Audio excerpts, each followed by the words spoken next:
Good morning, students. Let's start with a poem of the book Hornbill for class +1.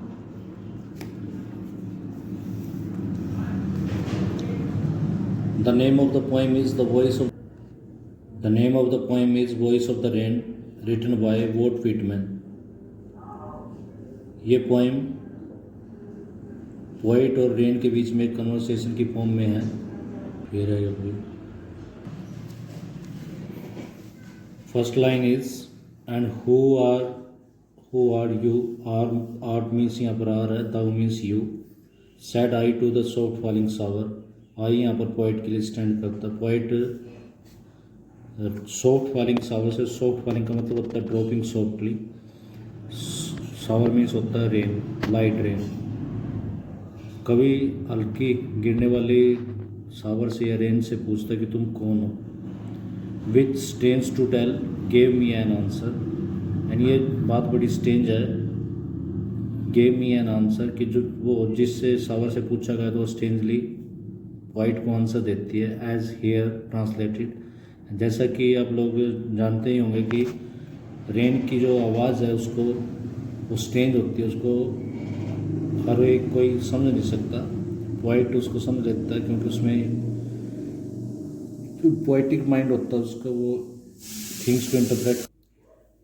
तो यहाँ पर rain के द्वारा जो आंसर दिया गया कवि के सामने, पोइट के सामने, उसको कवि ट्रांसलेट करके पोएम में बता रहे हैं. तो रेन का answer, I am the poem of earth, कि मैं अर्थ की पोएम हूँ. मतलब अर्थ का एक सॉन्ग, वो पोएम का मीन्स स्टैंड करता song. Said the voice of the rain. Voice of the rain ने कहा. यहाँ पर I am the poem of the earth या वॉइस ऑफ द रेन, यहाँ पर एक मेटाफर यूज़ किया गया, फिगर ऑफ स्पीच. यहाँ पर soft sad soft falling shower, S यहाँ पर alliteration figure of speech use की गई. और इसमें थ्रू आउट द पोएम, पूरी की पूरी पोएम में पर्सोनिफिकेशन है. मेन जो फिगर ऑफ स्पीच है वो पर्सोनिफिकेशन है, क्योंकि रेन को एक ह्यूमन बीइंग की तरह कन्वर्सेशन करते हुए यहाँ पर शो किया गया है. तो रेन जवाब देती है कि I am the poem of the earth, कि मैं अर्थ की सॉन्ग हूँ. Said the voice of the rain. Eternal. Eternal means होता है कंटिन्यूअस, एवर लास्टिंग, हमेशा रहने वाली. आई राइज. इम्पैल्पेबल. इम्पैल्पेबल मीन्स होता है untouched, out of the land and the bottomless C.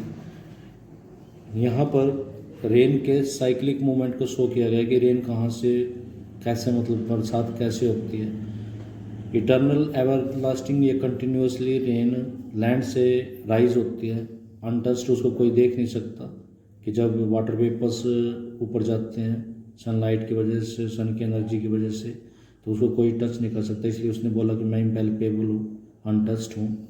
And the bottomless सी. और बॉटमलेस सी से वो राइज करती है. बॉटमलेस सी, यहाँ पर जो वाटर वेपर्स, जो इवेपोरेशन होता है वो बॉटमलेस सी से होता है, मतलब पानी को होता है. यहाँ पर थोड़ा सा एक्सैजरेशन की गई, हाइपरबोल फिगर ऑफ स्पीच यहाँ पर की गई है बॉटमलेस सी में. यानी जो इवेपोरेशन होएगा वो ऊपर से होएगा, नीचे से नहीं होगा, इसलिए थोड़ा इसको बढ़ा चढ़ा कर बताया गया है. तो वहाँ से राइज करती है लैंड से, बॉटमलेस सी से, upward to heaven. Heaven means यहाँ पर स्काई है. अपवर्ड मीन्स होता है ऊपर की तरफ. Whence from where. Vaguely form. Vaguely means होता है अनक्लियरली, तो हमें दिखाई तो देती ही नहीं वो, इसलिए अनक्लियरली वहाँ पर एक रूप ले लेती है. ऑल टुगेदर चेंज्ड, और लगभग चेंज होती है, क्योंकि नीचे वो लिक्विड की फॉर्म होती है, वाटर की फॉर्म में, और ऊपर जाके वो गैसियस फॉर्म लेती है. एंड येट द सेम, लेकिन फिर भी उसकी जो क्वालिटी है वो सेम ही रहती है. तो फर्स्ट फ्यू लाइन्स में हमने देखा कि किस प्रकार रेन जवाब देती है. वो कहती है कि मैं तो पोएम ऑफ अर्थ हूँ, और उसने जवाब दिया, और मैंने कहा कंटिन्यूसली लैंड से और बॉटमलेस सी से इवेपोरेशन की फॉर्म में या वाटर वेपर्स की फॉर्म में राइज होती हैं, और फिर अपवर्ड हेवन की तरफ चली जाती हूँ, जहाँ पर मैं अनक्लियरली एक फॉर्म ले लेती हूँ जो लगभग पूरी तरह चेंज होती है, लेकिन फिर भी सेम वो वाटर की फॉर्म ही रहती है. नेक्स्ट वो जवाब देती है, I descend to lave the droughts at meek dust layer of the globe. Descend means होता है फॉल डाउनवर्ड. फिर उसके बाद जब वो ऊपर क्लाउड्स की फॉर्म ले लेती है, तो फिर वो नीचे रेन की फॉर्म में नीचे आ जाती है.